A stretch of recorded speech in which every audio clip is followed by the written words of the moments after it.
Hello, I'm Admiral Ellis of the TTO, and welcome back to the Sci-Fi universe. And I know this is coming to you guys a day late, but there's a reason. Well, there's actually two reasons for that. One of which is a killer snowstorm that knocked out my power and internet for a day and a half or so. I wasn't here for most of it. I mean, the power got knocked out, and I left as soon as I could. Had a recovery mission to go on too, so that kind of occupied my mind a little bit, keeping my mind off things. But to stick to the timeline, I couldn't post anything from here, even though I really could have posted it from elsewhere. Well, sort of. It's complicated. I wonder if you can just inject a video back in time. That's going to be something for me to work on, because I never want to miss an upload again, but of course I can't do that, usually, because I might break something, and that would be unfortunate. By something, I mean the universe. Today I'm going to start talking about the TTO in general, and what we do, and who we are, and I'm going to start off with a basic framework of what we can do, which is I'm going to talk about the three different kinds of missions. There are recovery missions, continuum incidents, and oh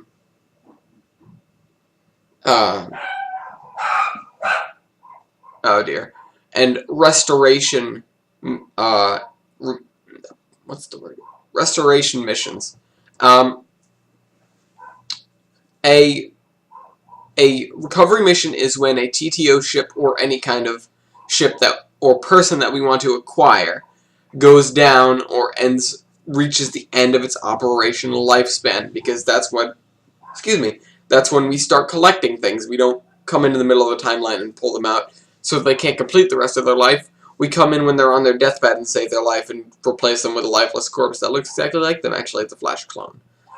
Yeah, I know, I talk very fast sometimes.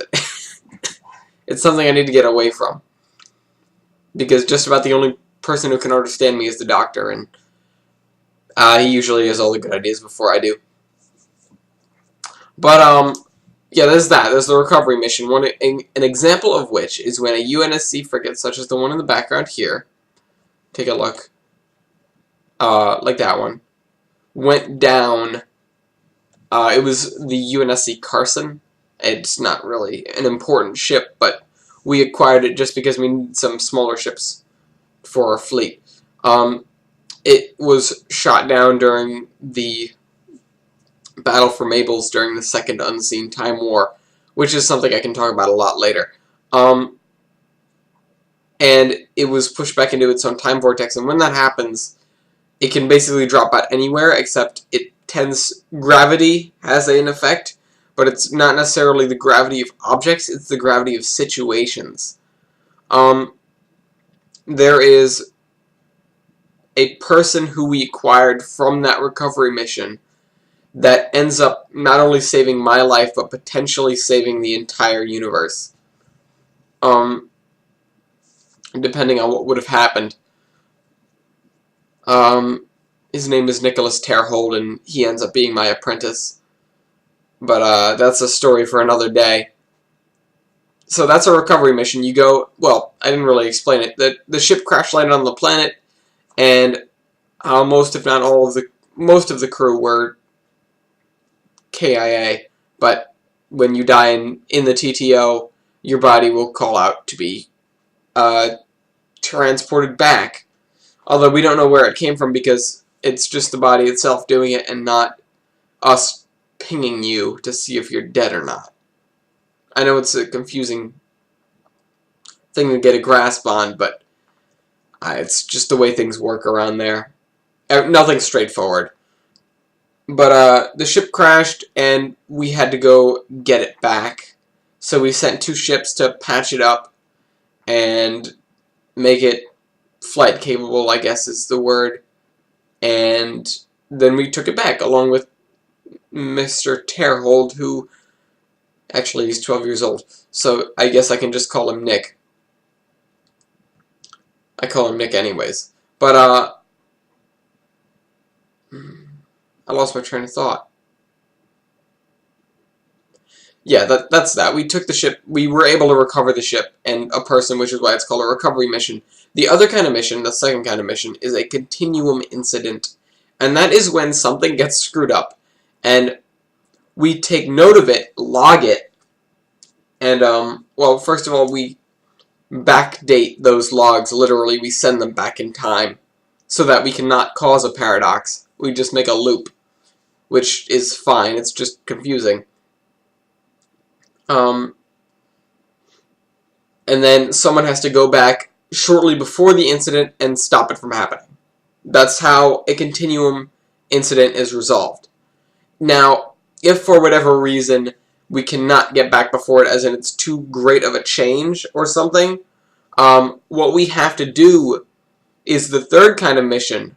Actually, let me give an example of a continuum incident. Continuum incident is, let's say someone, an alien shoots the president. I don't know, just a random situation there.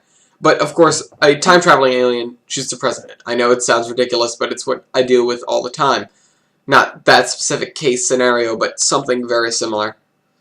Just where something goes a way it's not supposed to go because of time travel. That's a continuum incident, because something was changed, and it wasn't supposed to be changed.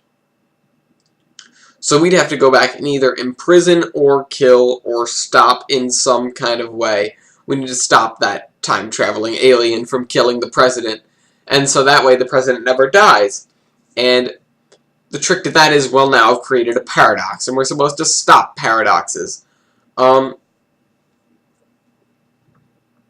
also, a continuum incident includes a paradox.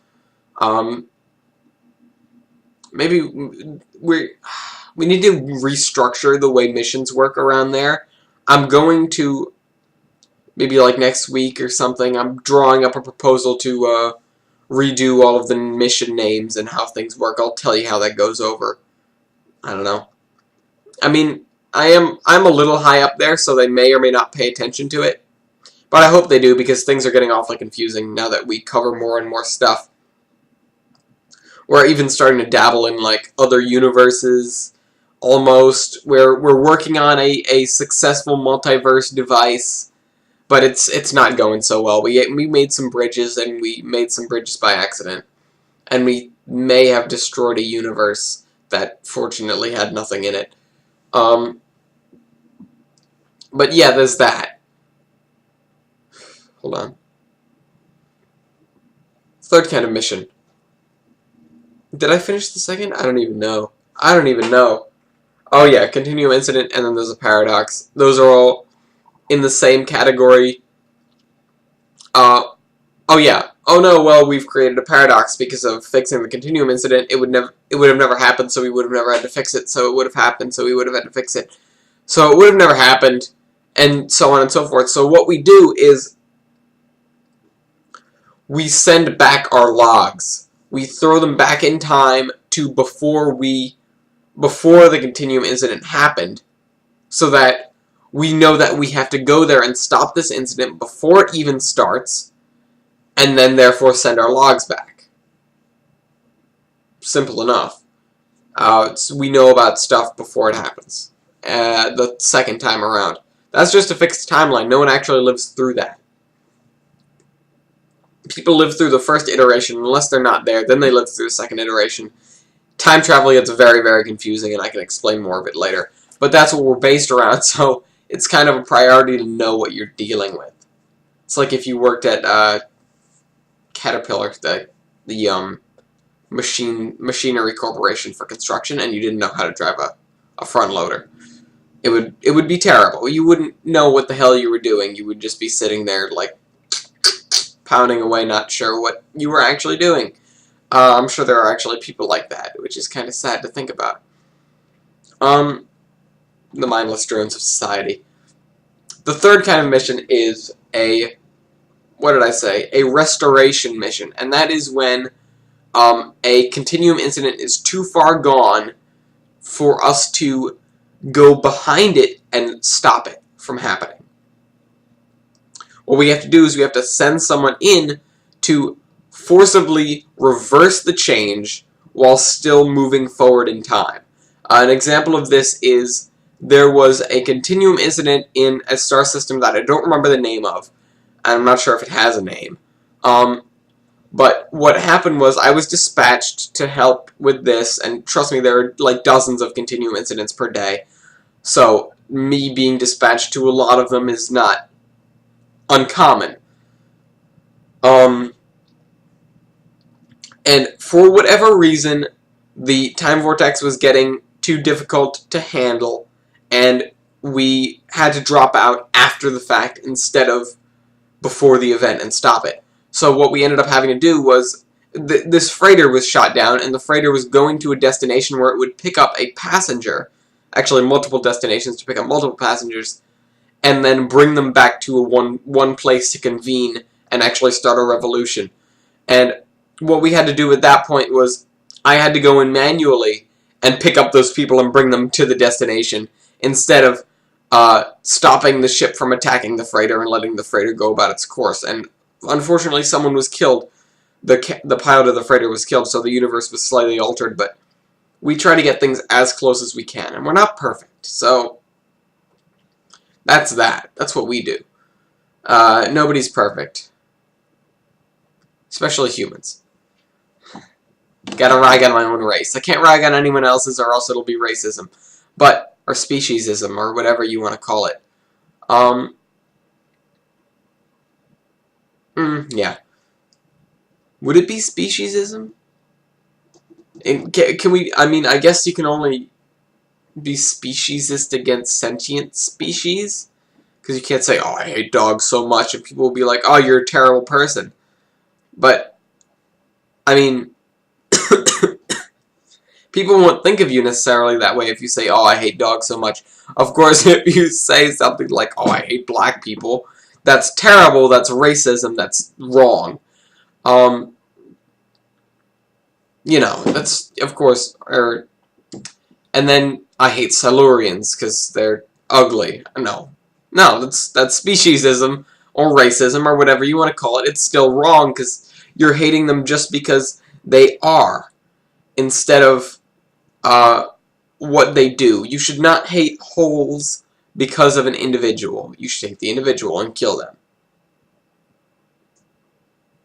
You know what I'm talking about. Now, we try to avoid killing. The Doctor doesn't like killing. Of course, when we got invaded, then we had to kill a lot of things, but, you know, that was like survival there, because if we had lost Mabel's, we would have lost the archive of time devices, and then all hell would have broken loose, and Ball would have taken over pretty much as he could have. Spoilers. He's not dead. He never dies. Okay, yeah, he does. But there's always more of him. We know, we Stargate fans know that the Ball is not the last Ball, because suck my balls. Ball is a dick. I can't stop making these puns. I gotta stop making these puns, and I gotta go. Because I've got other stuff to do today.